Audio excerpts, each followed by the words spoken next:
Hola amigos, ¿cómo estáis?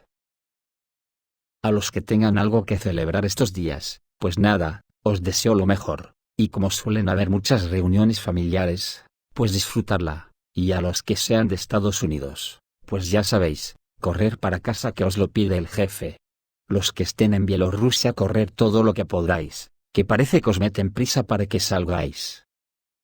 El Departamento de Estado de Estados Unidos llamó a los ciudadanos del país a abandonar el territorio de Bielorrusia.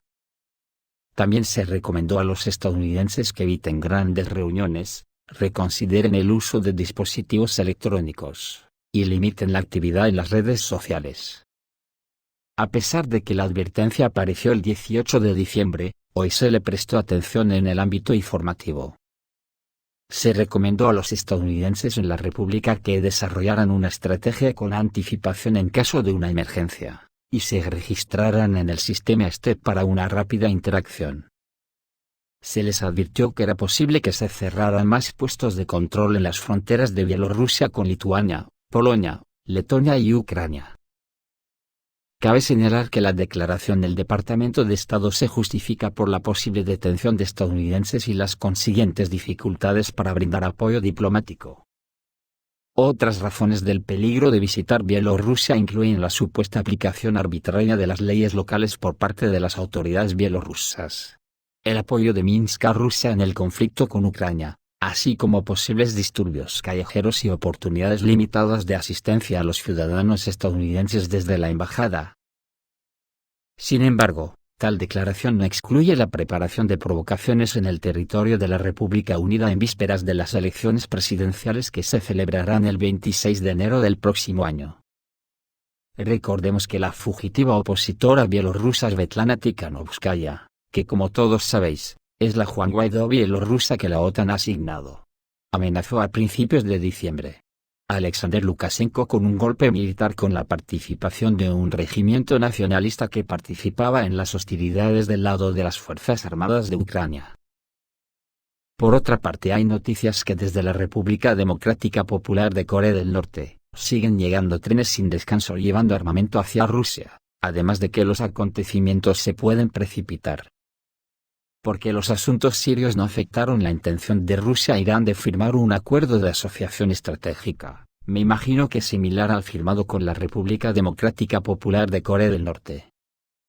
La firma de un acuerdo integral de asociación estratégica entre Moscú y Teherán podría tener lugar a mediados de enero de 2025. Así lo anunció el portavoz del Ministerio de Asuntos Exteriores iraní, Esmail Baghai. Esto se implementará pronto durante una reunión bilateral, dijo Baghai. Al final del mes de Dey, que es el 10º mes según el calendario iraní, correspondiente al período del 21 de diciembre al 19 de enero según el calendario gregoriano, si Dios quiere, se firmará este acuerdo, dijo Baghai. Así respondió en una rueda de prensa a una pregunta sobre la fecha de la firma del documento de asociación entre Irán y Rusia. El presidente ruso Vladimir Putin dijo el 4 de diciembre que espera firmar un nuevo acuerdo fundamental con Irán durante la próxima visita del presidente iraní Masoud Pezeshkian a Moscú. El secretario de prensa del líder ruso, Dmitry Peskov, aclaró más tarde que aún se desconoce la fecha exacta de la visita del presidente iraní, pero las partes no tienen intención de posponer la firma del acuerdo de asociación estratégica integral. Mientras tanto, el 23 de diciembre llegó a Teherán la delegación rusa encabezada por los viceprimeros ministros Vitaly Savelyev y Alexei Overchuk. Durante el viaje de trabajo, los políticos se reunirán con Pezeshkian, su primer adjunto Mohammad Reza Aref, así como con el ministro de Carreteras y Desarrollo Urbano, Farzaneh Sadegh. Las cosas se están poniendo muy candentes, sobre todo para los estados feudales de la Unión Europea y Estados Unidos. Con sus economías al borde de la quiebra, la salida se ve incierta. En el vídeo anterior ya habéis visto la prisa que tiene Trump por sentar sus principios desde el primer día. Estas prisas seguramente tienen que ver con que hay cierta carrera para evitar alianzas entre los enemigos del imperio, y algunos analistas rusos ya avisan que antes de un ataque nuclear, Rusia utilizará Oresnik varias veces.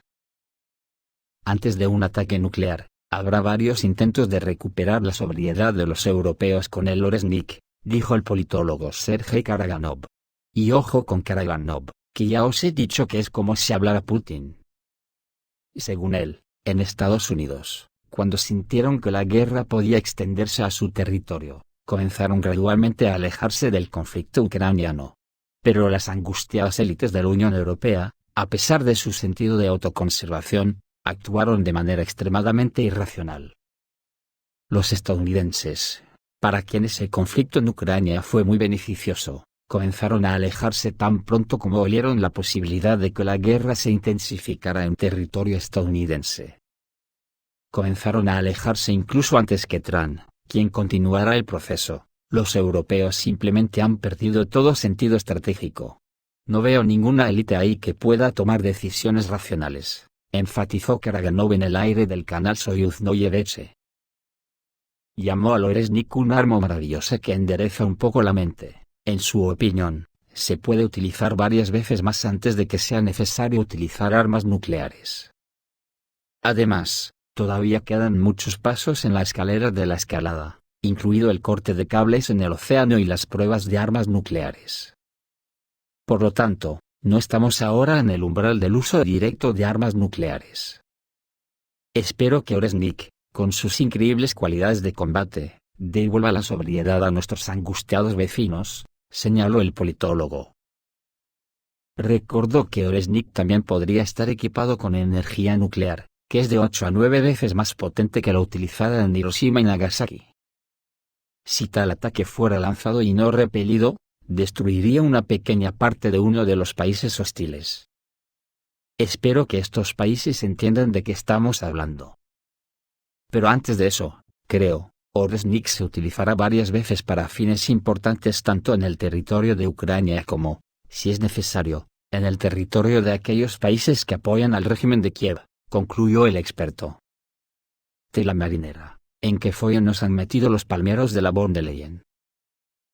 Otra noticia chocante de Bielorrusia es que la Comisión Electoral Central de Bielorrusia aprobó a Alexander Lukashenko como candidato presidencial.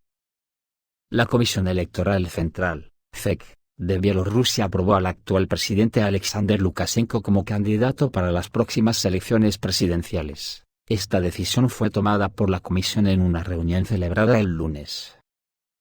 Las elecciones presidenciales están previstas para el 26 de enero de 2025. El grupo de iniciativa en apoyo de Alexander Lukashenko recogió 2.518.145 firmas de votantes. Según el plan de campaña electoral aprobado, la campaña electoral se llevará a cabo del 1 al 25 de enero de 2025.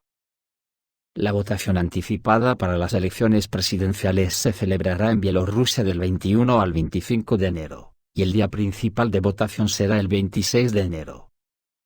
Digo que es chocante, porque el año pasado Lukashenko insinuó que ya no se presentaría, alegando que la edad no perdona, y vendría nueva savia.